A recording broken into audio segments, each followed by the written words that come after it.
Stovetop podcast. We're back for another one. If y'all want to introduce yourself, homie, we'll jump into her. Yardsale, used to be called Felter Snatch from Fernie, BC. Been in the game for quite a long time doing rap music, punk rock. It's been general music for forever. It's my one thing that just I keep doing. So, I feel that, uh, the love of music never washes away. it's in my family too. Like it's been there forever. My grandfather was a country musician.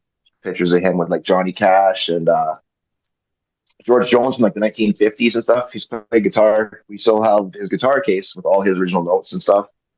Wow. Always been like fascinated by music. It's crazy. That's that would be interesting to find going and open up your grandpa's guitar case and finding him standing with the legendary Johnny Cash of all fucking people. Like, Yeah, well, they used to play like little halls and stuff all through the 50s, and that's how their scene was. Like there was no big, huge stadium shows like there is now. So like they'd have like little leg tours. So they'd all pack in a bus and they go around like the Kootenai tour. They go from like Spokane all the way up through Cranbrook, whatever towns are around there that they got little halls in, and they play like little dance hall shows. So my grandpa used to do that.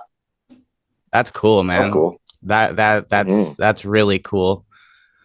So we're gonna start from the beginning of your journey. If you can take us back of what it was like for you when you discovered music for the first time. Well, I've always been into playing guitar and stuff. I was in a bunch of punk bands as a teenager. I was in Cuter from Behind, Stalking Bambi, and fucking there's another one I was in, but I didn't really like the one guy, so I was just like, yeah, I don't want to fuck with you guys. And then I just started doing like rap music and like DJing and stuff. I started with a group called Fallen Ones. I was their tour DJ at first, and then I just moved up as other members left. There was me, oh, Steve Flawless, it's Cordialis out of fucking Kingston, Ontario, and Kyle Pike. He's from Kingston, Ontario. We all met and started hanging out in Lethbridge, of all places. What a weird place that is. And Yeah, DJ Buddha, he started putting the song. We started doing shows with like Swollen Members, Mocha Only. We toured with Snack and Merc 3 times across Canada, so that was super dope. Doom Squad, Kripal. Kripal's been one of my homies for a long, long time. Actually, did a beat for one of his Hot 16s video way back in the day. Sonic, all those guys have been really dope over the years. And Native Boy drummer, he just got out of the band. He's trying to get right. You know what I mean? He's doing big things. My buddy Timeless too. I got a new album coming. It's a little bit rap, a little bit emo trap. So that's gonna be cool. It's called Child Tax Day. yo, like I want to shout out to Kripal because that dude is like he's a Canadian fucking staple, man. Like Oh, he kills it. Doom Squad has like I discovered Doom Squad I think in 2014 when they were doing the Doom Squad ciphers. Yeah, yeah. Nine Lives, Trips, Sonic, Kripal, I've been following those dudes for a minute now. I've been trying to harass Kripal to fucking sit down with me. I don't think I've tickled his fancy Oh, good yet. luck. Good luck with that. He's a busy dude. He's a very busy dude. He's progressing.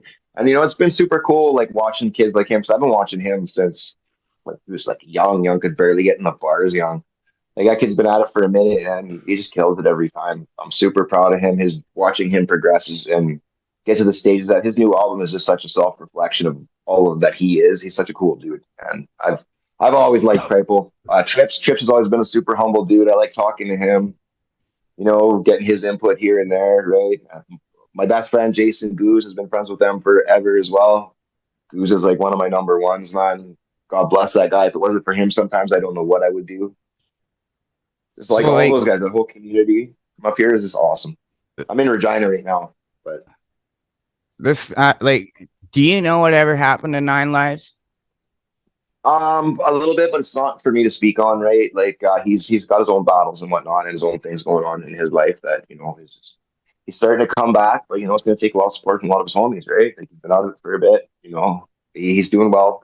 Things have come into play over the years that just haven't worked out in his favor, and I'm glad he's coming back. And he's always been a great dude to me, so I got nothing bad to say about 9 Lives.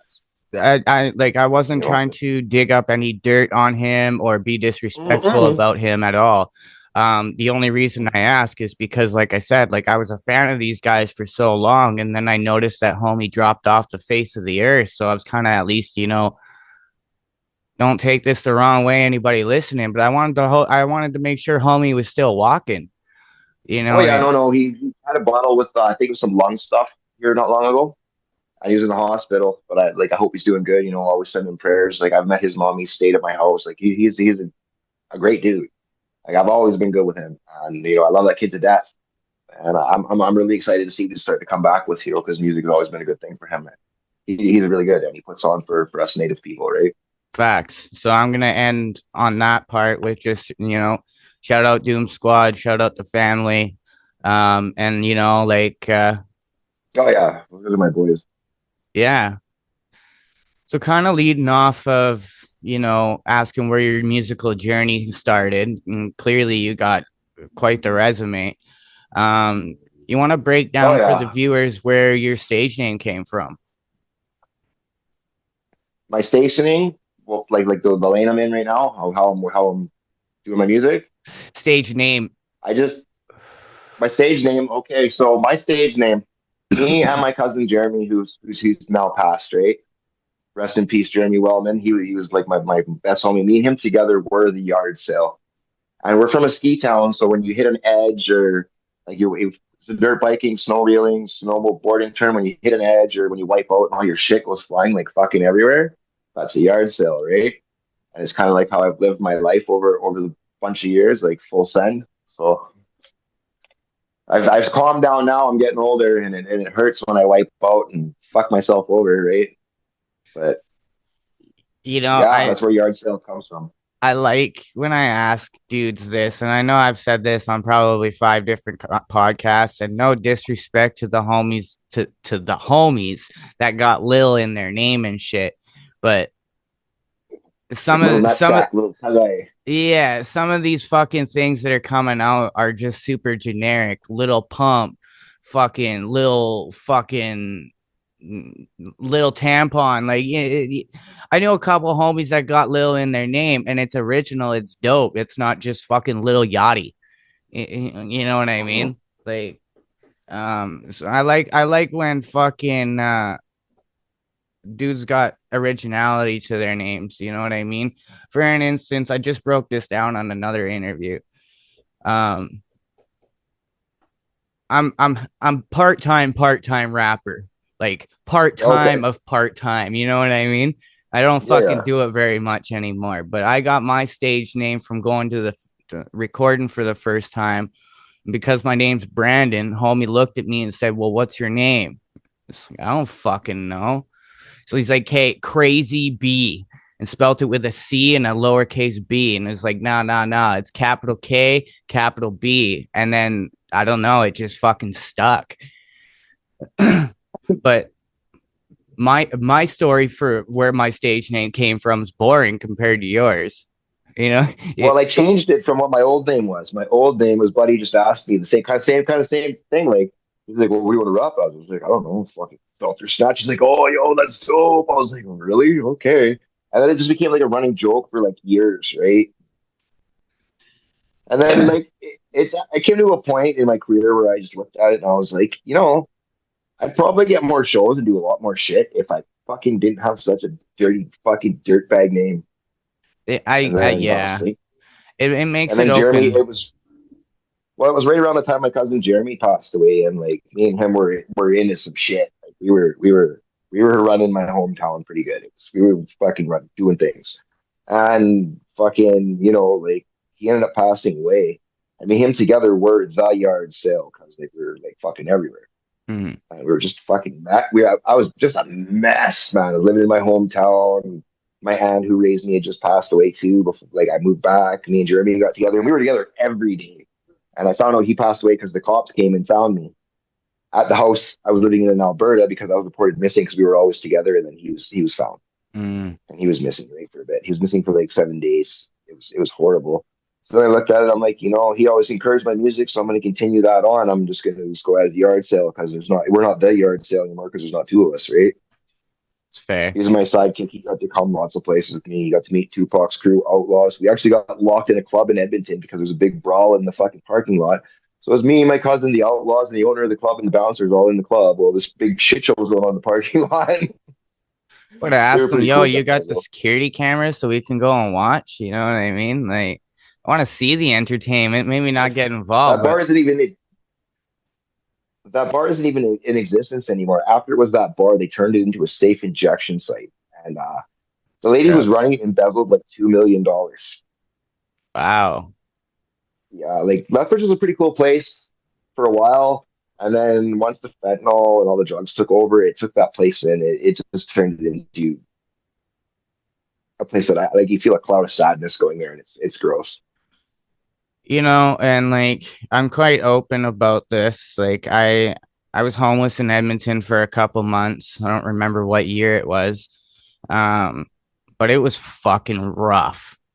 Like when Oh I yeah. was there, it was minus 40 with just temperature.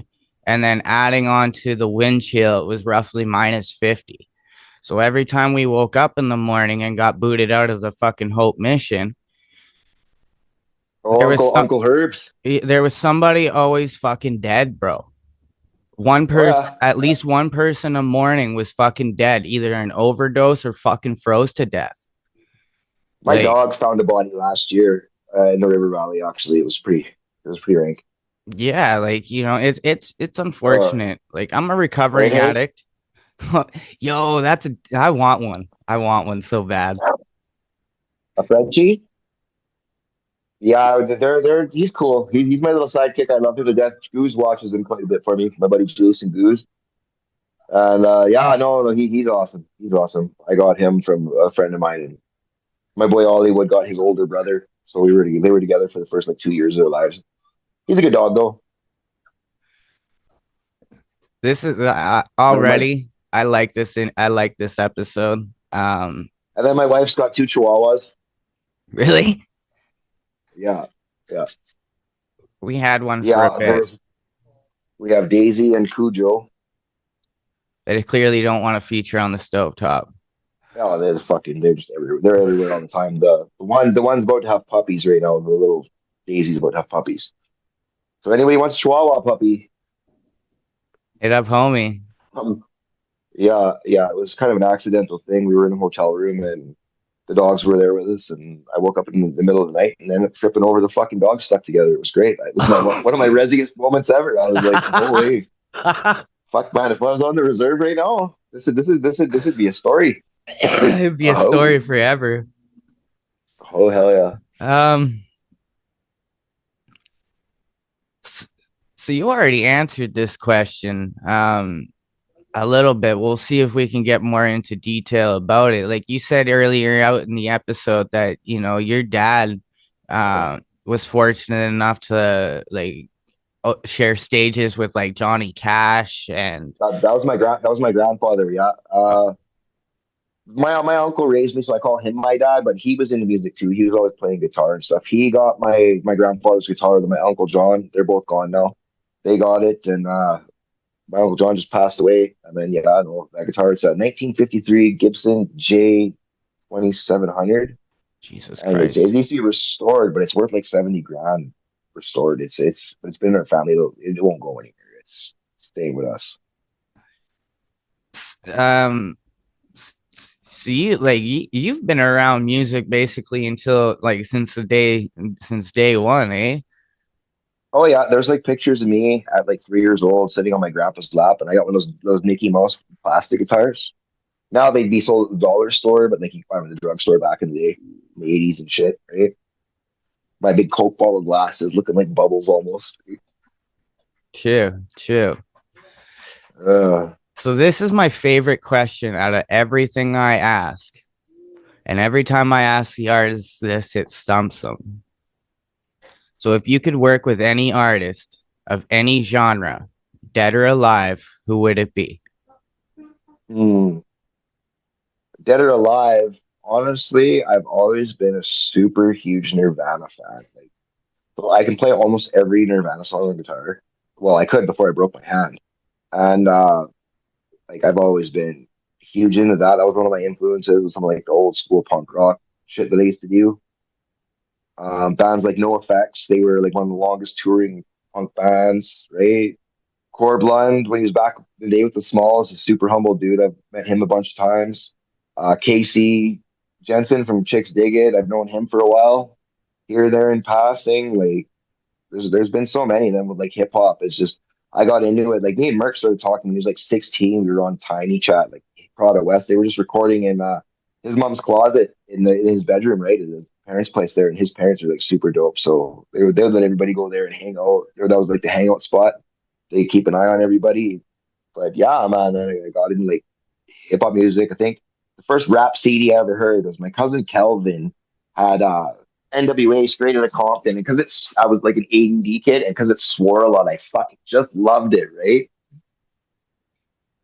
So that was the first CD, and then I got a West Side Connection CD, and then I got it. I was at a group home in out by Edmonton called Oak Hill Boys Ranch, and I kept getting the fucking thing taken away. So finally, my mom and my stepdad just were like, "Yeah, no, fuck you. You can't have the CD anymore."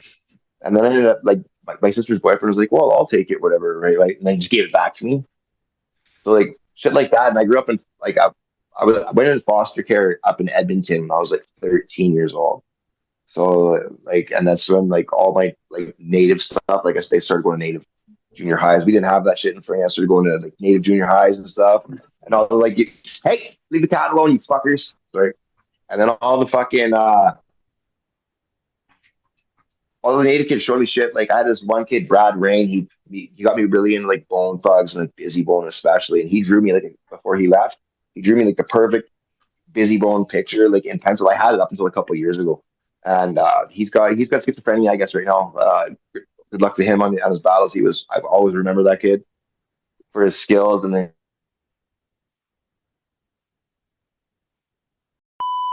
introduced me to a lot of people. Saw Comrade, right? And then I got into the backwards thing, you know, the backwards, Okay. right? Yeah, oh, whatever the fuck it was called back in the day, right? You know, buy your patch to look like a biker, right? Yeah. Yeah, everybody got so crazy about it. I got in so many fucking fights over that shit back in the day. Like, it was like, you know, and then Yeah. like, yeah, Lethbridge was like a hub for all those kids and stuff. And it was just a scheme. It was just a rip off. Like, you're So gonna charge your fans $150 to be your fans. Like, that's not cool. And I know the other two guys weren't really cool with that either, right? facts. Um, Now you don't have to answer if you don't want to, but because I personally experienced it too, I want to ask you, what was it like for you in the foster care?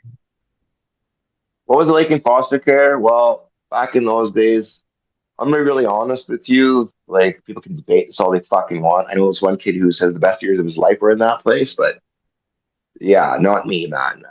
They put you in a non-abusive restraint back in those days. Basically, three 250-pound men grab you and jam your fucking head in the ground, pull your arms back so you can't move, and start screaming in your ear for you to calm down. Uh, To this day, if somebody yells at me, I want to freak out and punch them in the fucking head. what? I have things like cleanliness in my house and shit like that, like certain things, right? You know what I mean? Some things will be a certain way, and I'll hear it in the back of my head. One of these fucking group home workers yelling at me, right? And I'm being half native. I look like a white kid. You know what I mean? So I got it at school. I got it from other native kids. I got it from the white kids because I was too fucking resi for them. I got it from the native kids because I look like a white kid, right? You know what I mean? I fought hard to be native, and you know, I wasn't treated very good because of it over the years. So I like I finally got out of like the group homes. I got a semi-independent living. I fucking blew that apart, right? Got the girl I was with pregnant because she was pretty much staying over every night. We had an abortion, thank God, because that would have been fucking a nightmare. And yeah, no, and then I was homeless in Edmonton on the Whiteout for like on and off for a couple of years. And I started like working in like rave clubs like G Spot and shit like that. And then like, just being exposed to like hip hop music and trance music and all that kind of shit. It's all fallen into place. It's a big mixture. So my new album is going to be like a really big mixture of all those experiences. And now, Eh, like, I used to do like gangster music where I talk about like shit, like shooting people. Now I just like make fun of things. I got this one song called "Hopeless Chick." It's about my ex girlfriends. Oh shit, there you go. It's funny. You Yeah. know, the only reason that, like I said, the only reason that I wanted to ask is because me personally, um, I spent my teenage years in the foster care system and in group homes and fucking all of that shit. Um, and I'm almost positive that another viewers that's watching this can relate too, and that's why I just wanted to ask what your story with it was. Um, because I can relate to an extent as well. I didn't have motherfuckers laying on me and shit, but I definitely threw hands with a couple of my fucking group home workers, that's for sure. Um, so completely going back on the track of where I fucking was, because when I smoke weed, I ramble off about stupid shit. Oh man, I'm AED and I have like fetal alcohol syndrome. But you wouldn't know it because I'd never let that beat me. Fuck that. Right? Facts. It's not going to be the extent of my life. That's people look down on us. One thing I'll say that I've learned by being in foster care and growing into adult is nobody ever remembers a hardworking native man, but they always fucking remember what they call a lazy Indian, right? 100%. And I work in the oil patch too, so trust me. And like me being out there, yeah, I look white. Like, what the fuck, man? Like, I love it when my white coworkers get super comfortable around me because they think I'm one of them. And then I have to like pull up the old tree card and be like, yo, I do these a lot, but I don't give a fuck if I catch flack for this or not. Um, like my I am technically white. Um, yeah.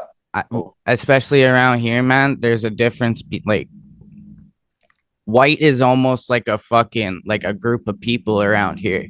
You know what I mean? For us, like at least for me, white people are the motherfuckers living up in the fucking hills, living in big ass fucking house or fuck. Strawberry Hill. Yeah, oh, yeah. Yeah, you know what I mean? I'm like, bro, I relate more to the fucking I've always related more to the Aboriginal community. You know what I mean? When I was growing up, I hung out on the res with the fucking kids, man. We were rallying fucking rundown vehicles on the property and shit. Like there was like 10 of us in Oh this yeah. little fucking topaz fucking ripping around this little fucking car. Like, you know what I mean? I learned how to drive in it. I learned how to drive in an '89 Topaz. I learned how to drive standard. I just hopped in it one day because fucking I had to go somewhere. And they're like, "Well, it's a standard. You know how to drive standard." I'm like, "Nope. Well, I'll figure it out." Figured it Right? out. Next thing you know, you're fucking learning how I to learned. drive a I learned standard. from my first experience. I learned from my first experience. I stole a neon. I didn't know how to drive standard. I redlined it and dropped the fucking clutch in first gear right into a dumpster.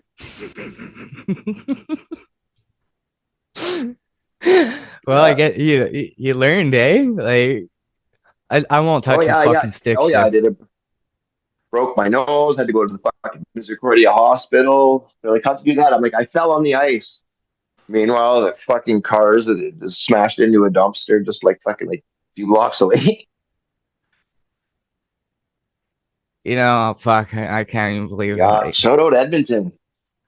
I stole my own car once. It was a couple years ago. I stole my own car high on mushrooms.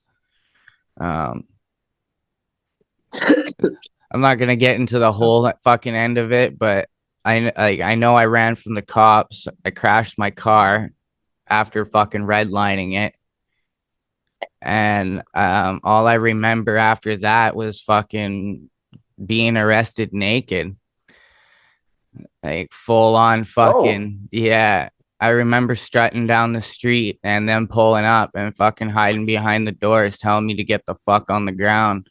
And that's all I really remember because I woke up in the cells with a fucking white suit on. I had nothing under it. Like, I've woken up naked in cells before. Yeah, it's not a fun time. No, and then they go through the bin of clothes that they have to send you home with, yeah, they and it's came. usually old RC shirts with the patches ripped off, right, and a pair of joggers or something. Oh, it was just Like, some yeah, I feel like a fucking fucking retard. yeah, yeah. It was an experience for sure. Oh, this episode's Oh fucking yeah, no, I had a gold. nickname of No Pants Dan with the cops in one town for a while there because I got arrested with no pants on a few times. I love this Yeah. episode. This is gold. And So, once in Fort McMurray, I woke up and saw I was fucking naked. That was cute. so I'm not the only one then. It makes me feel better. No, no. I went up to Showgirls with a bunch of coworkers at like 21 years old, thinking I was like, yeah, we're gonna party, right? Oh yeah, no, do we partied already? I woke up naked and bleeding in a holding cell. Oh I think shit. somebody tried to rob me and fucking I took out my clothes and tried to fight him naked and they stabbed me with a screwdriver. I mean, I like you would kind of think that nobody would want to fight a dude that's fucking full on fucking cock out, but I guess the screwdriver was enough fucking distance for you to feel comfortable. Oh, there's been some interesting. This is why I don't drink hard alcohol anymore. There's been some interesting stories of me whipping my shit out at the most inopportune times. Like, You and I would get along fucking great in person, oh no, I obviously. I showed one of my music partners, like one of the guys I do music with, BDG, accidentally showed his whole family my wiener one day. Like him, his wife, his 19-year-old daughter had a show one night. We were drinking, and I was drinking hard back in those days. It was like just after COVID, and fucking, he's like, "Hey, Yardy, show me your hog." And I turned around and pulled it out because I was so fucking drunk. And his wife and his fucking 18-year-old daughter were standing there. The next day, I woke up and found out about it. I was so mortified. I was like, "Oh." Yeah. I was for a couple of years. I couldn't look my buddy Taco's wife in the eye for like a couple of years. We laugh about it now, but I was like, that was the most awkward shit ever. Like, right on, show my buddy's fucking whole family my wiener. Trust me, like I won't give all the details about me crashing my car on the podcast, but you know, Oh, did you break your dank though? no, no, That'd be like my fucking first thing is like, did I pinch it in anything? Like, there's no period, like no, no it airbag burns on it or nothing. all no, because I got naked after I crashed it. Started doing the Conor McGregor walk into town and just thought I like fucking I was fucked, man. I ate a half ounce of mushrooms, so like I was fucking not there. I just remember the cops pulling up, hiding behind the door, and telling me to get the fuck on the ground, and I just knew that my night was over. Like I didn't know if they had tasers or guns out, and I wasn't willing to try with either. So I just laid down and fucking assumed position, put my hands behind my back, and was like, "Night's over, boys." Like fucking Yeah, what do you do at that point? Naked and afraid. right, fucking cold out. So getting back onto script, especially with you being so interested into of such alternative music and being so diverse in the music that you do. Is there a genre or a subgenre that you don't fuck with that ain't your vibe?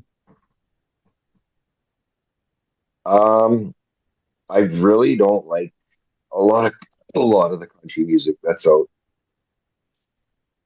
I kind Because of I'm seen sorry, that but if one. some chick ever dug her keys into the side of my truck, I would probably have to send a couple of my cousins or at least one of my sisters after, like, you Facts. know, cause like $40,000 worth of damage to my $100,000 truck. Like, stop encouraging them. Yeah, yeah, I Yeah, agree. You know, and like 99% of the artists that I've talked to have all said mostly country.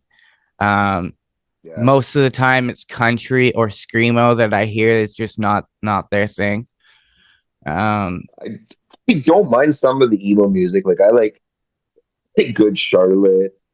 Um, like other bands. Like, I used to go like Edge Fest. Like Blink-182 is a really big influence, and you'll hear that in my music a lot. Um, you can tell it's a lot like the punk rock oriented, a lot of it. I make fun of a lot of shit. Like in the song "I Love Strippers" that I have with BDG, it's straight up making fun of stuff, right? And then we have Full Send, and then I got one more serious one with them called Sip and Yak, and then me and Chocolate have done a bunch of music together. My son as well. Me and him aren't on speaking terms right now. He knows why. We're not going to get into that. fair. But yeah, me I got a bunch of music with him as well. So we're gonna stop and add another quick break for the viewers, and yeah, we'll give them a snippet of what you got going on and have them understand what kind of artist you are, and then we'll come back.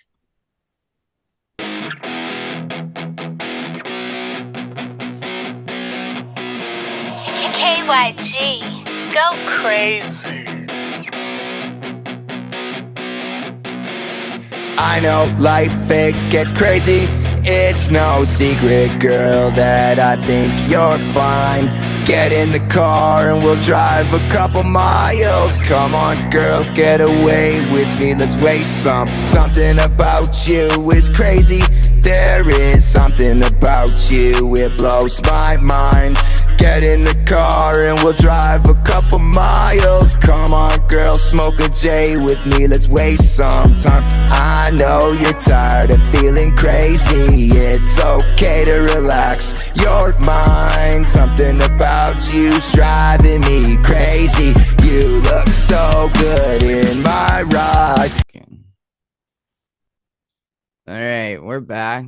You know, we had to take a little break, give y'all a snippet. We had to roll a joint, all that kind of shit.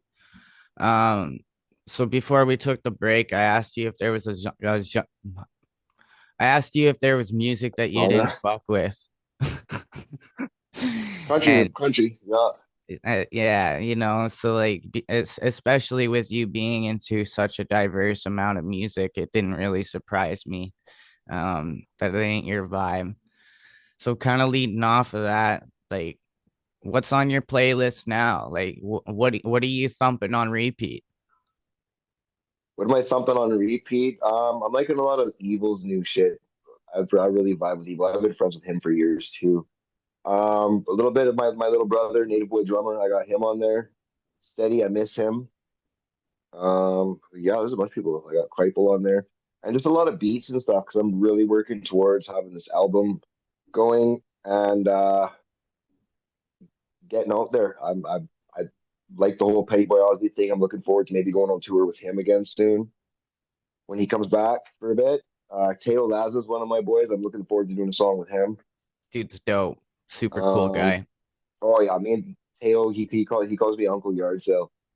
That's my nephew. I love that kid. Me and him get along good. I had to rescue him one time and lock him in my room at a after show house party that BDG had because this girl was like he was like falling asleep and she was trying to like get him on top of him. I was like, yeah, no, Taylor, go sleep in my. And it was I put him to bed in my bed.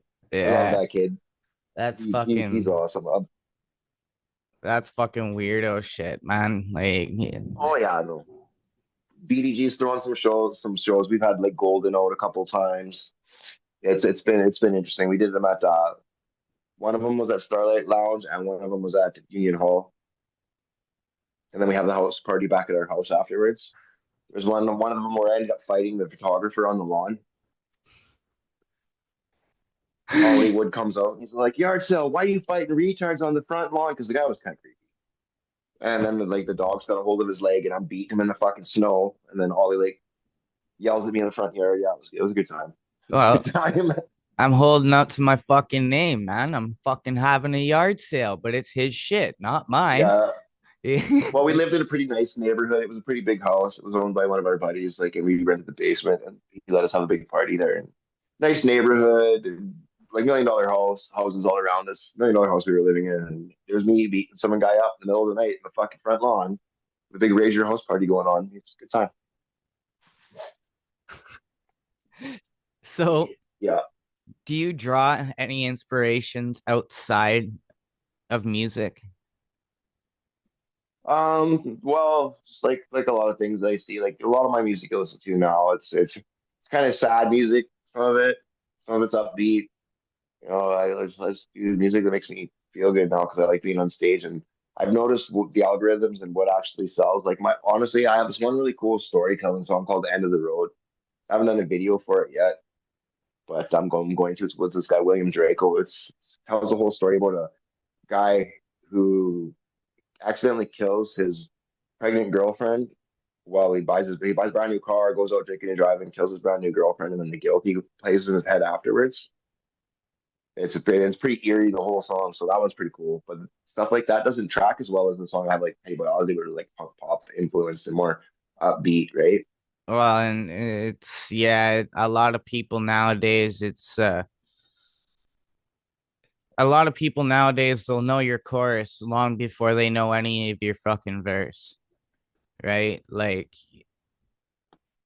there's so Yeah. many songs that I can name off that you know the chorus to it, but once the bars come, you don't. You may know like a one Oh man. liner.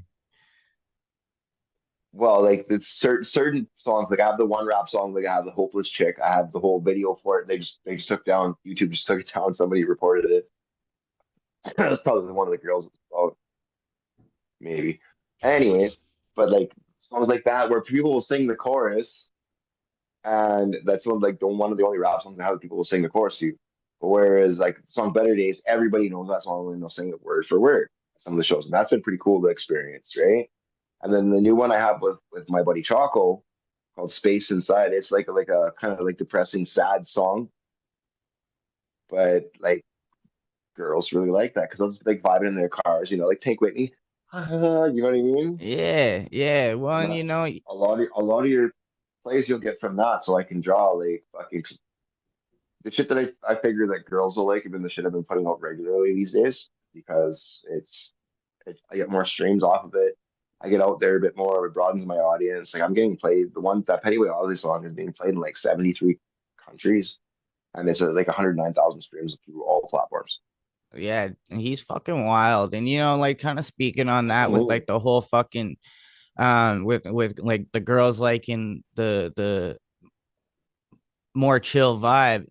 Like you'll even for any even example using Petty Boy Osley, right? Homie's got songs that are fucking banging from point A to point B, Oh yeah, right? But when he comes to do a show, he doesn't do all those club fucking thumping. He'll do two club thumpers, right? And then he'll do something a little bit more of yeah. a chill vibe, and then come back and finish out with a couple more club thumpers, right? So it's not just a Oh fucking yeah. No, upper like roller coaster. You gotta fuck with people's emotions and get people into the music. And then when you finish, you send them off with a couple party songs so they can go and get hammered again. oh yeah. I'm having him around and learning from him some of the stuff that he does. Like he does a full like set design. Anytime I've ever done shows with him, like we've had like super dope setups, right? We did one at Temple Ballroom. And then I was on two dates on the Tear Me Apart tour. I did Calgary and Edmonton. And like the set design, he brought his own stuff with him and everything like that, the way he wanted it and stuff. Just the detail he puts in. And getting to hang out with guys like that and draw a little from them, it's a super dope experience. Like that song I did with him it's one of my favorites for sure, and everybody likes it.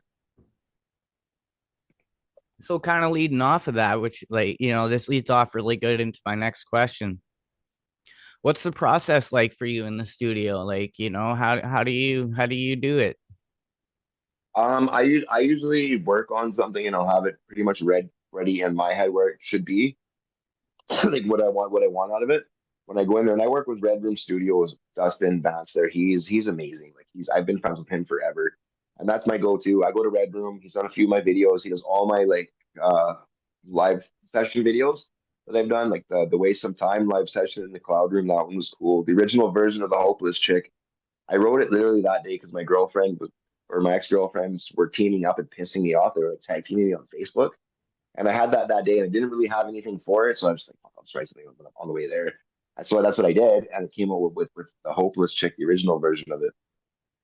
And yeah, it's pretty comical. It made one of my ex girlfriends cry and flip out. She went like 2007 Britney over it. Well, It was I mean, you can't fucking sit there and cause shit and talk shit and then not expect me to throw the ball back. Like if you're gonna throw oh, and snow, you gotta expect it to come back. I'm a nice guy, but I have a side of me, like a little demon inside he's a piece of shit. Yeah, we all do. We all do. You know. Yeah, Um. I will never hit a girl, but I'll tell you what, man. I could probably make one feel about this big if she just won't leave me alone. And that's what my problem usually is. I pick the wrong women. I pick really super crazy ones for obvious reasons. Anybody out there don't know why. Yeah. And yeah, Um. So again, leading off of where I like of what I asked with like your studio process, And especially with you being able to work with so many pretty known artists, what makes a good collaboration for you? Putting the song together, like I usually like to hear their verse and then I'll go off of that. I'll usually write the hook first. And then like with the Petty Boy Owsley song, I wrote the hook. I was supposed to do this with that song with some other artists, but they fucking were being headly and seriously flaked out. You won't name any names. Samson on the Queef. Um, and fucking yeah, no. But I wrote the hook literally on the bus to go do the recording session with them, and it was just like I did it with them. It didn't really sound very good. I didn't really like the way it was going. The one kid did really good, but I sat on it for a bit, and I was like, "Fuck, man, I'm just gonna go in there." And I recorded the hook again at Red Room, where I should have recorded everything to begin with. And that was the whole point of that was we were supposed to do that. They didn't show up to the studio session, so I wrote the hook, had it written, and I was like, Petty, be good on this. This is the fuck because I was planning to do a collab with him anyway. I just didn't know what, and I was like, he would sound way better on this. And then I sent it to him, and he fucking banged that verse out so quick, man, and sent it back to me. I was like, okay. And then I wrote my verse off of that, and the hook just flows so well with the guitar riffs and everything like that. I wrote it around the guitar riffs, and I literally was just playing the beat on the bus, headed to another recording session. So, which was supposed to be for that song, but I just didn't like the whole vibe and everything that was going on there. So I fucking kiboshed that. I was like, yeah, no. And if Buddy ever releases the other version of it, he's got the rough version of it, I'll punch the fuck out. He knows who he is. Oh I man. will. Yeah, I got that motherfucker on Facebook. I think I gotta get rid of him again. Fucking.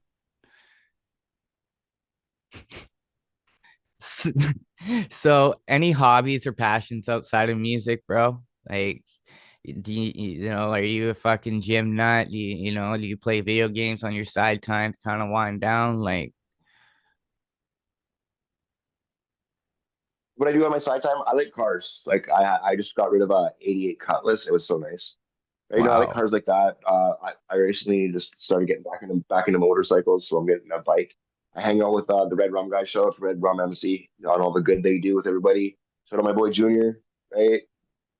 John Drew, Little John, Cody Solo, guys like that, right? I work really really alongside them sometimes. I help them with things. They're super good cars. They're super good people. Lost a couple guys in a really bad accident. Semi truck hit a whole pack of bikes. what the fuck? They're like an indigenous motorcycle club, but Yeah, like I know they're about them. yeah, I know yeah, of no, Cody Solo. I don't know yeah. him personally, but I know of Cody Solo, and I do know of Red He's Rum. always my bro. He's my brother, man. Yeah, they do a lot of good. And Cody Solo, Junior, like Little John, all those guys, man. Shout out to them. I mean, everything that they do, right? Everything they've been through. Those are my boys, and I love them to death for sure. They help me out a lot, and I like they come to all the shows. Like,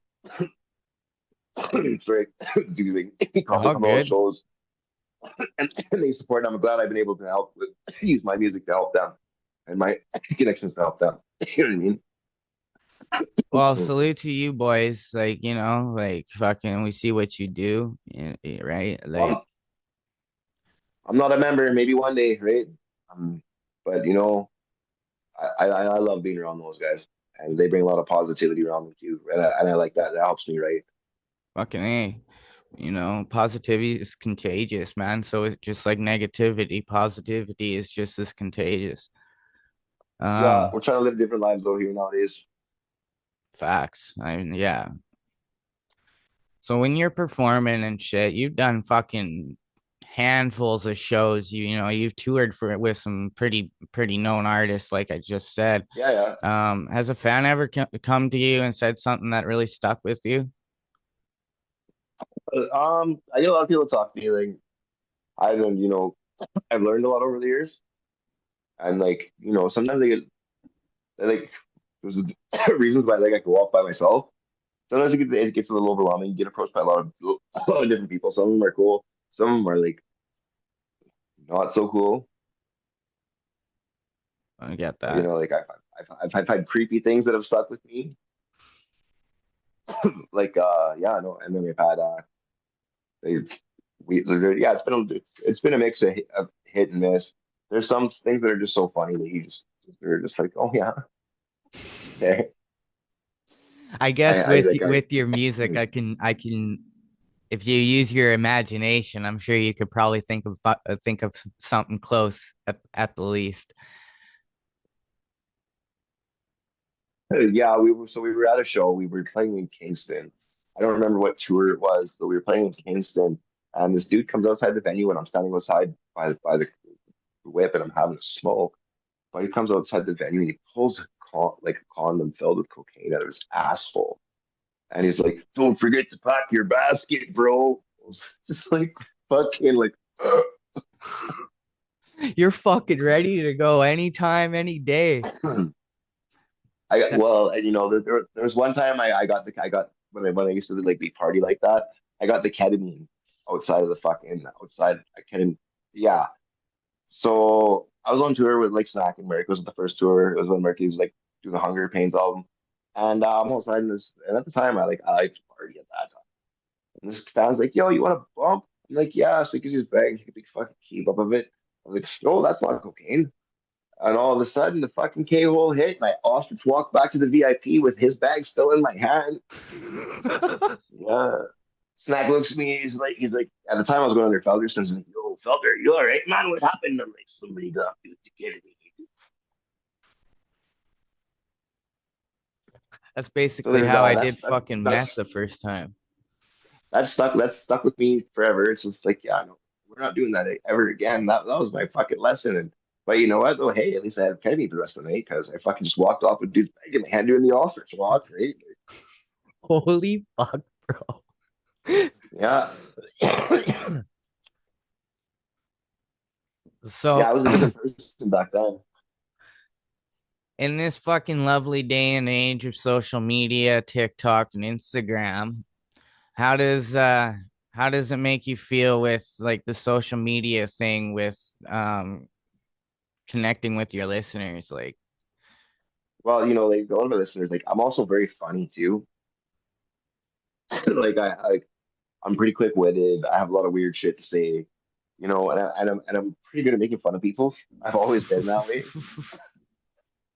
So it's like it's hit and miss because sometimes I say some shit that makes some people like laugh like crazy. Like sometimes it makes people angry, and you know, so it's hit and miss. But kids are spoiled because it makes it a lot easier for people who sorry who can't really do music and who are really bad to try to make music and try to get a buzz for themselves.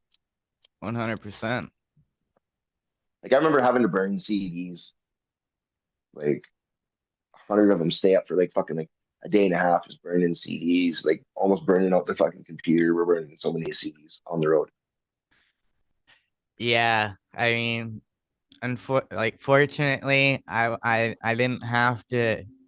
I was just ahead of that era. I jumped into like when I first started releasing music, it was on fucking Reverb Nation. I have an old Doctor Snatch page on Reverb Nation somewhere. I think it's still up there. I don't think that'll ever go away. It's like we used to like make beats, Yeah, and like a lot of it is like fucking like I think the house in Penn Brooklyn's on there because there's this house I lived in Calgary, and I wrote a whole fucking song about the house and people used to come there. really. Yeah, it's a pretty vulgar song. Yeah, it's out there. It's out there. I redid it for a live session just because I thought it was funny, and everybody in Calgary was like, "Oh, you gotta do that song." So I redid it. It With doesn't sound as good the second time because I was just like, "The song is so fucking horrible. I don't want to do this, but so many people are asking for it. I'm gonna do it anyway." True. With your wild um types of music and your wild take on music, obviously, you know, you got that song about the fucking stripper and shit like that. What, Oh, what a BDG. I love strippers. um It's hilarious, and the hook will have you laughing your ass off. Like it's and what's I one did the hook. message? So, oh shit, my bad. What's one message you hope fans take away from your music? Not take everything so seriously. You know, like a lot of it's like making fun of stuff, but you know, like don't like hyper focus on all the sad stuff. There's like I have a lot of sad songs, I'll tell you that. But you know, like I did a lot of really toxic women, so don't particularly follow my life choices. And yeah, enjoy the yard sale. Yo, this has been a fucking awesome video. Not video, episode. Oh Um, man, yeah, man. I look forward to it all week. It's been a while since I've done one of these. I think last one I did was with Urban Voice and Lethbridge on Jess FM. oh shit. Yeah, it was quite a while ago. So my last question for you for the day, and we'll let you go. Okay. What's next for you, man? Do you have any upcoming projects coming out? Any upcoming shows that Um, you want people to know about? I got, I'm waiting on a date, but I have a show coming up in Saskatoon. I'm in Regina right now. I'm trying to arrange a show with me, Too Young, and my buddy Timeless in Regina. There's a venue here I have in mind, which is it's a super dope venue. I've seen some shit there. I want to start bringing shows to Regina, where I'm at right now. So a little bit of a refresh. I got an album I'm working on. It's called Child Tax Day. 'Cause that was the best day growing up, right? You know, Child Tax Day. Fuck yeah, right? And I'm native, and This has been a fucking well, hilarious episode, bro. I appreciate you sitting down with me. I will let you know that I have a bank of fucking episodes that that I need to release. I'm releasing weekly content, so basically it's going down the line of who was shot and it etc. So yeah, Stovetop Saturdays every week. Stovetop Saturday is 12 p.m. Pacific Standard Time every week. all good. And I will keep you updated about how the edit's going. Yeah, man, for sure. Let me know when it's coming out. I look forward to it. A lot of people are looking forward to watching it. I'm looking forward to watching this again. Yeah, it's gonna be good, bud. Awesome, man. Thank you for your time, bro. Awesome, man.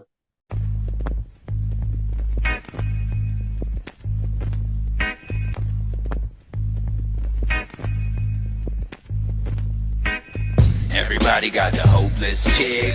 You know the one all your homeboys hit. She would roll around the north side, dig to dig. I had that chick, man, fuck that bitch. Everybody got the hopeless chick. You know the one all your homeboys hit. She would roll around the north side, dig to dig. I had that chick, man, fuck that bitch. Everybody got the hopeless chick. You know the one all your homeboys hit. She would roll around the north side, dig to dig. I had that chick, man, fuck that bitch. Everybody got the hopeless chick. You know the one all your homeboys hit. She been rolling around the north side, dig to dig. I had that chick, man, fuck that bitch. I'm on a roll, bro, fucking beer at the show. I ski on the E and I piss in the snow. I'm starting hard when I'm whacked off the blow. When I'm talking to sluts, I'm putting cream in the cake hole. Best believe on the drugs, I ain't a rookie. 3 tabs of acid, I'm looking for pussy.